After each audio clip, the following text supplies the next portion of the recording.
Hi hello welcome to blue star TNPS academy.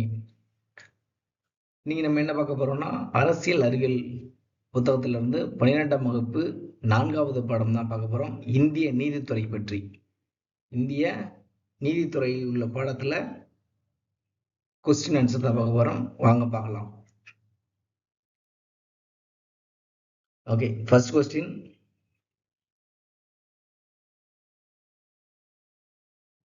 இந்திய உச்சநீதிமன்றத்தின் முதல் தலைமை நீதிபதி யார் அப்படின்னு பார்த்தீங்கன்னா ஹரிலால் ஜே கனியா. இந்திய உச்சநீதிமன்றத்தின் முதல் தலைமை நீதிபதி யார் அப்படின்னு பார்த்தீங்கன்னா Harilal J Kania. Second question. சுல்தானுக்கு உதவி அளித்த சட்ட வல்லுநர்கள் யார் அப்படின்னு பார்த்தீங்கன்னா முப்தி. சுல்தானுக்கு உதவி அளித்த சட்ட வல்லுநர்கள் யார் அப்படின்னு பார்த்தீங்கன்னா முப்தி. Third question. இந்து சட்டங்களை தொகுப்பதற்கு காரணமானவர் யாருன்னு பார்த்தீங்கன்னா வாரன் ஹேஸ்டிங். இந்து சட்டங்களை தொகுப்பதற்கு காரணமானவர் யார் அப்படின்னு பார்த்தீங்கன்னா வாரன் ஹேஸ்டிங் தான் காரணமாக இருந்தார். Next fourth question.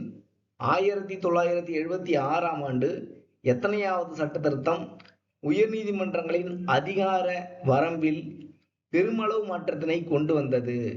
42வது சட்ட திருத்தம். ஆல்ரெடி தெரிஞ்சிருக்கும், படிச்சிருந்தீங்கன்னா 1976ல் 42nd அமெண்ட்மெண்ட் கொண்டு வந்தாங்க. இது யாரோட பீரியட்னா இந்திரா காந்தியோட பீரியட். இந்திரா காந்தி பீரியட்ல கொண்டு வந்திருப்பாங்க 1976ல். Next fifth question. இந்திய உயர்நீதிமன்ற சட்டம் 1861 எந்தெந்த நகரங்களில் உயர் நீதிமன்றங்களை அமைக்க மன்னருக்கு அதிகாரம் அளித்தது? என்ன பார்த்தீங்கன்னா 1861 இந்திய உயர்நீதிமன்ற சட்டம். இந்திய உயர்நீதிமன்ற சட்டம் என்ன பண்ணுது? எந்தெந்த நகரங்களில் அவர்கள் உயர் நீதிமன்றங்களை அமைக்க மன்னருக்கு அதிகாரம் அளித்தது அப்படின்னு பார்த்தீங்கன்னா கல்கத்தா, மதராஸ், பம்பாய். இந்த 3 மாகாணத்திலையும் உயர் நீதிமன்றங்கள், நல்ல கவனிக்கணும், உயர் நீதிமன்றங்கள், உயர் நீதிமன்றங்கள்.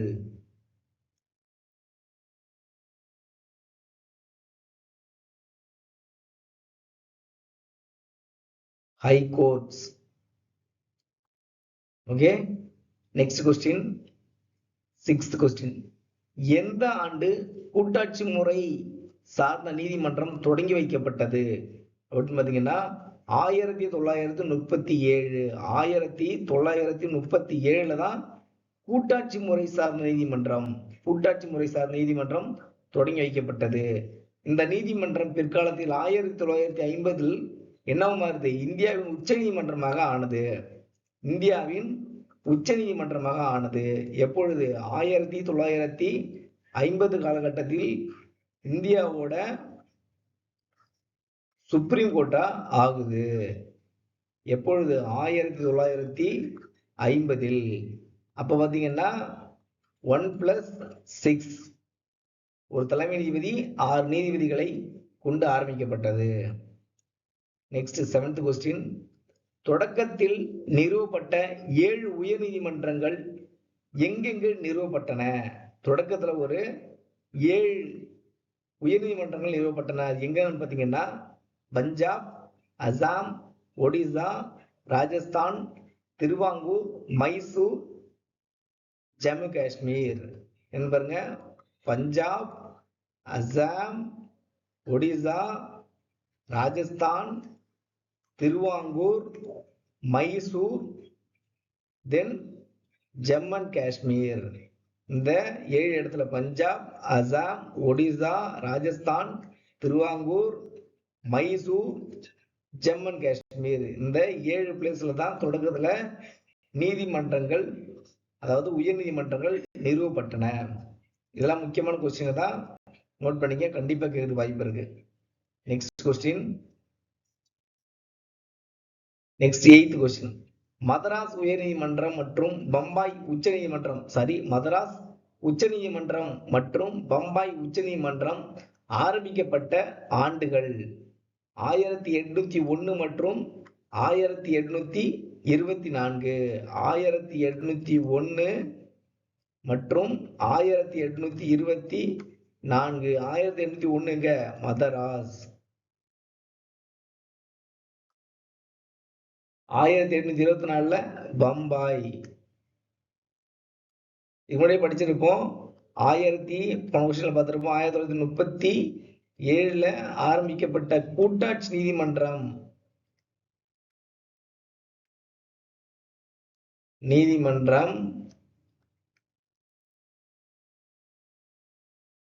1950 இந்தியாவோட உச்ச நீதிமன்றமா ஆணுச்சு. சுப்ரீம் கோர்ட் இந்தியாவின் உச்ச நீதிமன்றமா ஆணுச்சு. இது எப்பொழுது? 1950 சுதந்திரத்திற்கு பிறகு 1947 சுதந்திரம் அடையுது, ஆகஸ்ட் 15. அதற்கு அப்புறம் எந்த இதா மாறுது? இந்தியாவோட சுப்ரீம் கோர்ட்டா மாறுது. இந்தியாவின் உச்ச நீதிமன்றம் எது மாறுது? 1937 கொண்டு ஆரம்பிக்கப்பட்ட கூட்டாட்சி நீதிமன்றம். புரியுதா? இது என்னன்னா 1801 மதராஸ் உச்ச நீதிமன்றம், 1824 பம்பாய் உச்ச நீதிமன்றம் அப்படின்னு பாத்தீங்கன்னா, இது ஆங்கிலேயருக்கு விடுதலை அடைவதற்கு முன்பு ஆங்கிலேயர் ஆட்சி காலத்துல உருவாக்கப்பட்டது. இந்த மதராஸ் உச்ச நீதிமன்றம் மற்றும் பம்பாய் உச்ச நீதிமன்றம். இது எப்பொழுது? இந்த கூட்டாட்சி நீதிமன்றம் 1937 கூட்டாட்சி நீதிமன்றமா ஆரம்பிக்கப்பட்டு 50 இந்தியாவின் உச்ச நீதிமன்றமா மாறுது. சோ புரியுதா? இது எப்பொழுது? விடுதலைக்கு முன்பு ஆங்கிலேயர்களால் ஆரம்பிக்கப்பட்டது. இது இந்த கூட்டாட்சி நீதிமன்றம் 1937 ஆரம்பிக்கப்பட்ட 1950 இந்தியாவின் உச்ச நீதிமன்றமா மாறுது. Next 9th question. கார்ன்வாலிஸ் சட்ட தொகுப்பு எந்த ஆண்டு பார்த்தீங்கன்னா 1793. கார்ன்வாலிஸ் சட்ட தொகுப்பு 1793. ஆல்ரெடி இந்த எக்ஸாம்ல இதெல்லாம் கேட்டிருக்காங்க. 1793 கார்ன்வாலிஸ் சட்ட தொகுப்பு. Next 10th question. மதராஸில் ஆங்கிலேய அரசால் விசாரிக்கப்பட்ட முதல் வழக்கு அசன்டினா வழக்கு. மதராஸில் ஆங்கிலேய அரசால் விசாரிக்கப்பட்ட முதல் வழக்கு அசன்டினா வழக்கு. Next 11th question. 11th கொஸ்டின்ல நீதித்துறையின் உண்மையான தலைமை அலுவலராக செயல்பட்டவர் யாருன்னு பார்த்தீங்கன்னா சத்ரே ஜகான். நீதித்துறையின் உண்மையான தலைமை அலுவலராக செயல்பட்டவர் யாருன்னா சத்ரே ஜகான். Next 12th question. கடற்படை நீதிமன்றம் நிறுவ எந்த ஆண்டு சாசன சட்டம் வழிவகுத்தது அப்படின்னு பாத்தீங்கன்னா 1683 சாசன சட்டம் தான் எதுக்கு? கடற்படை நீதிமன்றம் நிறுவுவதற்கு வழிவகுத்தது. Next 13th question. 1753 ஆண்டு எந்த சட்டம், அதாவது எந்த சாசன சட்டம் 5 நீதிமன்றங்களை நிறுவியது அப்படின்னு பாத்தீங்கன்னா 1753 சாசன சட்டம். 1753 சாசன சட்டம் ஒரு 5 வகையான நீதிமன்றங்களை நிறுவுது. அது என்ன நீதிமன்றம் பாத்தீங்கன்னா கோரிக்கைகள் நீதிமன்றம், மேயர் நீதிமன்றம், குடியரசுத் தலைவர் நீதிமன்றம், ஆட்சிக்குழு கொண்ட நீதிமன்றம், அரசர் தலைமையிலான நீதிமன்றம். மறுபடியும் வாசிக்கிறேன் பாருங்க, எல்லாம் கேட்கறது வாய்ப்பு இருக்கு. 1753 ஆண்டு சாசன சட்டம் 5 நீதிமன்றங்களை நிறுவியது. அவை கோரிக்கையில் நீதிமன்றம், மேயர் நீதிமன்றம், குடியரசுத் தலைவர் நீதிமன்றம், ஆட்சிக்குழு கொண்ட நீதிமன்றம், அரசர் தலைமையிலான நீதிமன்றம். Okay, next 14th question. இந்திய நீதித்துறையின் மற்றொரு வரலாற்று சிறப்பு மிக்க பரிணாம வளர்ச்சியான வாரன் ஹேஸ்டிங்ஸ் திட்டம் எந்த ஆண்டு அப்படின்னு பார்த்தீங்கன்னா 1772. மறுபடியும் வாசிக்க பாருங்க. இந்திய நீதித்துறையின் மற்றொரு வரலாற்று சிறப்பு மிக்க பரிணாம வளர்ச்சியான வாரன் ஹேஸ்டிங்ஸ் திட்டம் எந்த ஆண்டுன்னு பார்த்தீங்கன்னா 1772. Next 15th question. எந்த ஆண்டு சாசன சட்டம் 3 மாகாணங்களில் ஒவ்வொரு மேயர் நீதிமன்றங்களை அமைத்தது அப்படின்னு பார்த்தீங்கன்னா 1726வது சாசன சட்டம். 1726வது சாசன சட்டம் என்ன பண்ணுது? 3 மாகாணங்களில் ஒவ்வொரு மேயர் நீதிமன்றங்களை அமைத்தது. 1726வது சாசன சட்டம். Next 16th question. குடிமையியல் மற்றும் குற்றவியல் வழக்குகளை தலைமையேற்று நடத்திய நீதிமன்றம் பாஜ்தாரி நீதிமன்றம். குடிமையியல் மற்றும் குற்றவியல் வழக்குகளை தலைமையேற்று நடத்திய நீதிமன்றம் பாஜ்தாரி நீதிமன்றம். Next 17th question. சுல்தான் இல்லாத போது எந்த பெயர் கொண்ட அரசின் நீதிமன்ற தலைமை அலுவலர் தலைமை தாங்கி நடத்துவார் அப்படின்னு பார்த்தீங்கன்னா குவாசி உல் குசாட். குவாசி உல் குசாட் என்பவர் தான். மறுபடியும் வாசிக்கிறேன் பாருங்க. 17th question. சுல்தான் இல்லாத போது எந்த பெயர் கொண்ட அரசின் நீதிமன்ற தலைமை அலுவலர் தலைமை தாங்கி நடத்துவார் அப்படின்னு பார்த்தீங்கன்னா குவாசி உல் குசாட். குவாசி உல் குசாட். Okay okay next question 18th question. உச்ச நீதிமன்றம் அனைத்து இந்திய நீதிமன்றம் ஆகும். கட்சி அரசியலில் இருந்தும், நல்ல கவனிக்க கொஸ்டின், முக்கியமான கொஸ்டின் இது. கட்சி அரசியலில் இருந்தும் அரசியல் கோட்பாடுகளில் இருந்தும் உறுதியாக தனித்து நிற்கும் என்று கூறியவர் யாருன்னு பாத்தீங்கன்னா ஹரிலால் ஜே கனியா. ஹரிலால்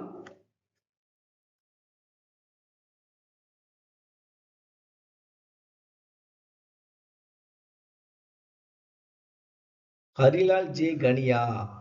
மறுபடியும் வாசிக்க 18th question.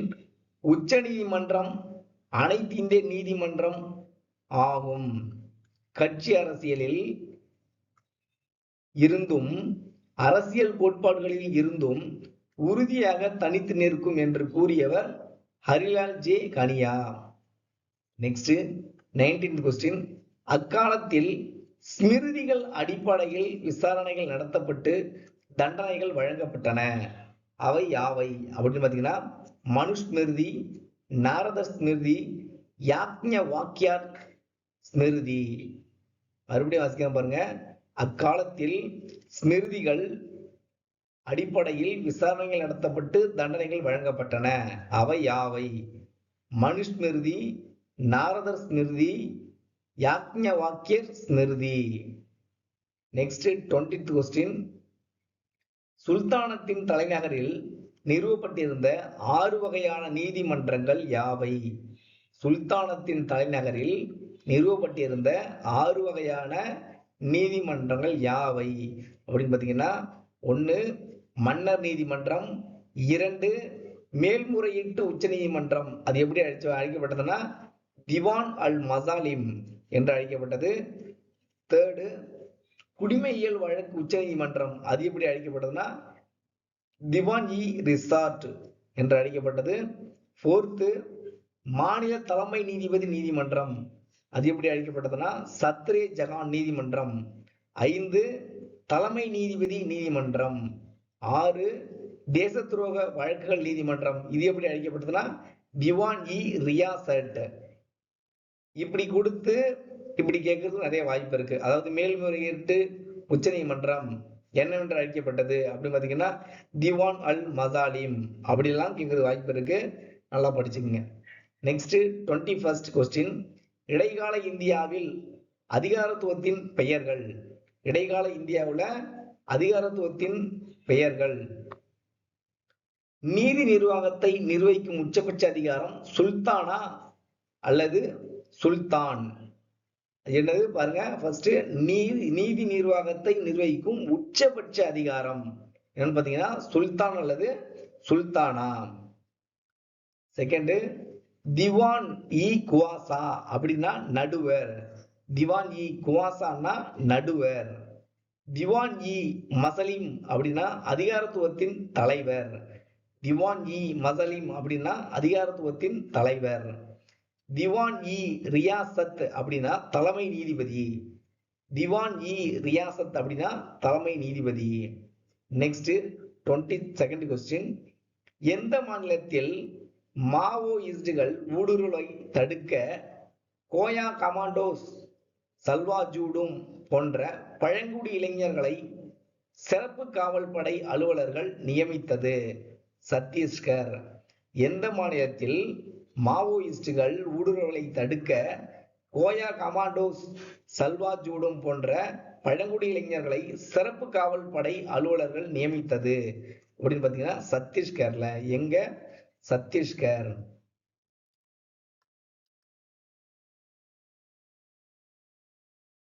Next 23rd question, எத்தனையாவது உறுப்பு இந்திய உச்ச நீதிமன்றத்தை நிறுவ வழிவகை செய்கிறது அப்படின்னு பாத்தீங்கன்னா 124வது உறுப்பு.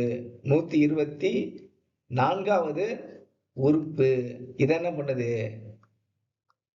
இந்திய உச்ச நீதிமன்றத்தை நிறுவ வழிவகை செய்கிறது. இந்த உச்ச நீதிமன்றத்தை பத்தியே இதை சொல்லுதுன்னா 124ல இருந்து 147 வரைக்கும் சொல்லுது.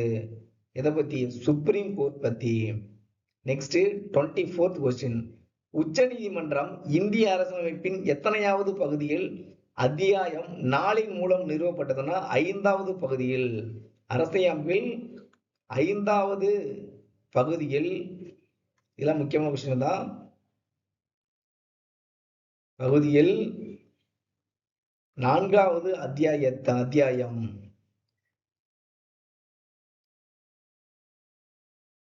மூலம் நிறுவப்பட்டது. நெக்ஸ்ட் கொஸ்டின் பார்க்கலாம் வாங்க. நெக்ஸ்ட் 25th கொஸ்டின், இந்திய அரசியலமைப்பு 3 அடுக்கு நீதித்துறை அமைப்பினை வழங்குகிறது. அவை யாவை அப்படின்னு பாத்தீங்கன்னா இந்திய உச்ச நீதிமன்றம், உயர் நீதிமன்றம், மாவட்ட மற்றும் அமர்வு நீதிமன்றம். இந்திய அரசியலமைப்பு 3 அடுக்கு நீதித்துறை அமைப்பினை வழங்குகிறது. அவை யாவை அப்படின்னு பாத்தீங்கன்னா இந்திய உச்ச நீதிமன்றம், உயர் நீதிமன்றங்கள், மாவட்ட மற்றும் அமர்வு நீதிமன்றங்கள். இதெல்லாம் ரொம்ப இம்பார்ட்டன்ட் கொஸ்டின், கண்டிப்பா இது வாய்ப்பு இருக்கு, நோட் பண்ணிக்கங்க. நெக்ஸ்ட் 26th கொஸ்டின், இந்தியாவில் உள்ள உச்சபட்ச மேல்முறையீட்டு நீதிமன்றம் பாத்தீங்கன்னா அது உச்ச நீதிமன்றம் தான். உச்சபட்ச மேல்முறையீட்டு நீதிமன்றம்னா ஃபைனலா எங்க போவாங்கன்னா சுப்ரீம் கோர்ட்டுக்கு தான். ஃபைனலி சுப்ரீம் கோர்ட்டுக்கு தான் போவாங்க, அதாவது உச்சபட்ச மேல்முறையீட்டு. நெக்ஸ்ட் 27th கொஸ்டின், இந்திய உச்ச நீதிமன்றம் ஆரம்பத்தில் எத்தனை நீதிபதிகளை கொண்டிருந்தது அப்படின்னு பாத்தீங்கன்னா ஒரு தலைமை நீதிபதி, 7 நீதிபதிகள். 1+7. ஒரு தலைமை நீதிபதி 7 நீதிபதிகளை கொண்டிருந்தது. Next 28th question, doctor B.R. Ambedkar ஐயா அவர்கள் கூறிய கூற்றுகள் சில. Doctor B.R. அம்பேத்கர் ஐயா கூறிய கூற்றுகள் சில. இதெல்லாம் முக்கியமான விஷயம், கண்டிப்பா எக்ஸாம்ல எதிர்பார்க்கலாம். வாசிக்கிற பாருங்க. இந்திய கூட்டாட்சி இரட்டை ஆட்சி அமைப்பு முறை கொண்டிருந்தாலும் இரட்டை நீதித்துறை அமைப்பை கொண்டிருக்கவில்லை. செகண்ட், உயர் நீதிமன்றங்களும் உச்ச நீதிமன்றமும் அரசமைப்பின் கீழ் ஒரு ஒருங்கிணைந்த நீதித்துறையாக செயல்பட்ட அனைத்து குடிமையியல் அல்லது குற்றவியல் வழக்குகளுக்கு தீர்வு காண்கிறது. மறுபடியும் வாசிக்கிற பாருங்க. உயர் நீதிமன்றங்களும் உச்ச நீதிமன்றமும் அரசமைப்பின் கீழ் ஒரு ஒருங்கிணைந்த நீதித்துறையாக செயல்பட்ட அனைத்து குடிமையியல் அல்லது குற்றவியல் வழக்குகளுக்கு தீர்வு காண்கிறது. தேர்டு, தீர்வு வழங்கும் முறையில் வேறுபாடுகளை அடைவதற்காக இவ்வாறு அமைக்கப்பட்டுள்ளது. தீர்வு வழங்கும் முறையில் வேறுபாடுகளை அடைவதற்காக இவ்வாறு அமைக்கப்பட்டுள்ளது. அப்படின்னு யார் சொல்றா? Doctor B.R. அம்பேத்கர் ஐயா அவர்கள் கூறுகிறார்கள். Next 29th question. இந்திய உச்சநீதிமன்றம் பற்றி குறிப்பிடும் சரத்துகள் பாத்தீங்கன்னா ஆல்ரெடி சொன்ன 124 to 147 வரைக்கும் சொல்கிறது. எதை பற்றி? சுப்ரீம் கோர்ட் பத்தி. Supreme court. Next 30 question. 2008ஆம் ஆண்டில் உச்சநீதிமன்ற நீதிபதிகள் எண்ணிக்கை எத்தனையாக அதிகரித்தது பார்த்தீங்கன்னா 30ஆக. 2008ல 30ஆக அதிகரித்தது. 30ஆக அதிகரித்தது நீதிபதிகளின் எண்ணிக்கை. Next 31st question. 8 கோடி வழக்குகளை நிலுவையாக கொண்டு முதலிடத்தில் உள்ள மாநிலம் உத்தரப்பிரதேசம். ஊபி தான் 8 கோடி வழக்குகளை நிலுவையாக கொண்டுள்ளது. 8 கோடி வழக்குகளை நிலுவையாக கொண்ட மாநிலம் ஊபி, உத்தரப்பிரதேசம். 32nd question. 2 வழக்குகள் மட்டுமே நிலுவையில் உள்ள மாநிலம் சிக்கிம். சிக்கிம் 2 வழக்குகள் மட்டுமே நிலுவையில் கொண்டுள்ளது. அடுத்தது 33 கொஸ்டின். ஒரு வழக்கும் நிலுவையில் இல்லாத மாநிலம் அல்லது யூனியன் பிரதேசம் எதுன்னு பாத்தீங்கன்னா அந்தமான் நிக்கோபார் தீவு. ஒரு வழக்கு கூட நிலுவையில் இல்லாத மாநிலம் பாத்தீங்கன்னா அந்தமான் நிக்கோபார் மாநிலம் அல்லது யூனியன் பிரதேசம். அந்தமான் நிக்கோபார். ஓகே காய்ஸ், இதோட இந்திய நீதித்துறைக்கான பார்ட் 1 வீடியோ முடிந்துவிட்டது. நல்லா படிங்க. மறுபடியும் சொல்றதான், கன்சிஸ்டன்சி ரொம்ப ரொம்ப முக்கியம் எக்ஸாம் கிளியர் பண்றதுக்கு. அதனால கான்ஃபிடண்டா படிங்க. மேக்ஸ் டெய்லியும் பாருங்க. Maths is very very important. அதனால மேக்ஸ் கண்டிப்பா பாருங்க. இனிமேல் உங்களுக்கு மேக்ஸ் வீடியோவும் கண்டினியூஸா வரும். கண்டினியூஸா எதிர்பார்க்கலாம் நீங்க. நெல்சன் மண்டேலா சொல்லுவாரு. Nelson Mandela, education is the most powerful weapon which you can use to change the world அப்படின்னு சொல்வாரு. Education is the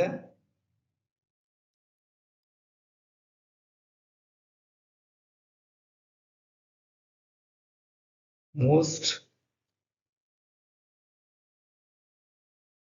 powerful weapon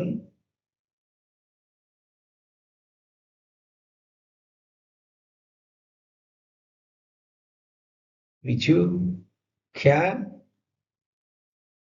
use to change the world.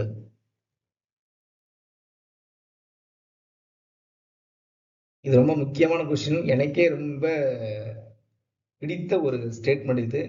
அதாவது education is the most powerful weapon which you can use to change the world. அதாவது ரொம்ப வலிமை வாய்ந்த ஒரு ஆயுதம் அப்படின்னு சொல்றாரு, எஜுகேஷனை சொல்றாரு. நம்ம கல்வியை நம்ம கையில வச்சுக்கிட்டா இதை பயன்படுத்தி இந்த உலகத்தையும் உங்களால மாற்ற முடியும் அப்படிங்கிறாரு. which you can use to change the world அப்படிங்கிறாரு நெல்சன் மண்டேலா. அதனால கல்விதான் நம்மளுக்கு எப்போதும் கை கொடுக்கும். கல்வியை விட்டு ஒருபோதும் அகல நினைக்காதீங்க, விலக நினைக்காதீங்க. ஏன்னா நீங்க இந்த எக்ஸாம் கிளியர் பண்ணலாம், எக்ஸாம் கிளியர் பண்ணிடலாம், அதுக்கப்புறம் முடிஞ்சானா அப்படி கிடையாது. லைஃப் லாங்ங்கிறது நீங்க என்ன பண்ணணும்? கல்வி வச்சுக்கணும். நீங்க லைஃப் லாங் கல்வி வச்சுக்கும் போது உங்க வாழ்க்கையில பெருமளவு மாற்றத்தை நீங்க எதிர்பார்க்கலாம். புரிகிறதா? அதனால கல்வியை விட்டு என்னைக்குமே விலகாதீங்க. நிறைய புக்ஸ் படிங்க டைம் கிடைக்கும் போது. எக்ஸாம் டைம்ல ஃபுல்லா எக்ஸாம் ஃபோக்கஸ் பண்ணுங்க. டைம் கிடைக்கும் போது ஒரு 2 பேஜ் 3 பேஜ் அப்படி வாசிங்க. சைட்ல பெரிய பெரிய ஆத்தர் புக்ஸ் அப்படிலாம் படிச்சுன்னா உங்களோட மெமரி பவர் அது இன்க்ரீஸ் பண்ணும். கல்வி தான் என்னைக்குமே, கல்வியை கைவிடக்கூடாது. ஓகேவா? நல்லபடியா படிங்க. இந்த 6 மாசம், இந்த லாஸ்ட் 6 மாசம் கவனம் வச்சுக்கோங்க. லாஸ்ட் 6 மந்த் வர, லாஸ்ட் 6 மாசம் கம்மிங் 6 மந்த்ல போஸ்டிங் வாங்குறோம். லைஃப்ல செட்டில் ஆகுறோம். அதுக்கப்புறம் எக்கச்சக்க புக் நீங்கள் வாங்கி படிக்கலாம். இப்போ டைம் கிடைக்கலன்னா படிங்க புக்கை வாங்கி. ஒரு நாளைக்கு ஒரு 2 பேஜ் 3 பேஜ் அது படிச்சா கூடமே ரொம்ப பெட்டர் தான். அதனால கான்ஃபிடென்ட்டா படிங்க, ஃபோக்கஸா இருங்க. கன்சிஸ்டன்சி தான் முக்கியம். எக்ஸாம் பொறுத்த வரைக்கும் ஒரே விஷயம் கன்சிஸ்டன்சி, கன்சிஸ்டன்சி, கன்சிஸ்டன்சி. அதனால தான் நான் மறுபடியும் கன்சிஸ்டன்சிங்கிற வார்த்தை யூஸ் பண்றேன். நல்லா படிங்க. ஓகே, இந்த வீடியோ உங்களுக்கு ரொம்ப பயனுள்ளதா இருக்கும்னு நினைக்கிறேன். பிடிச்சிருந்தா இந்த வீடியோவை சப்ஸ்கிரைப் பண்ணுங்க, ஷேர் பண்ணுங்க, கமெண்ட் பண்ணுங்க. ஓகே, இதோட நீதித்துறை, அதாவது 4th lesson 12th 4th லெசனுக்கான part 1 video முடிந்து விட்டது. நெக்ஸ்ட் பார்ட் 2 வரும். Okay, thank you. நெக்ஸ்ட் வீடியோல பார்க்கலாம்.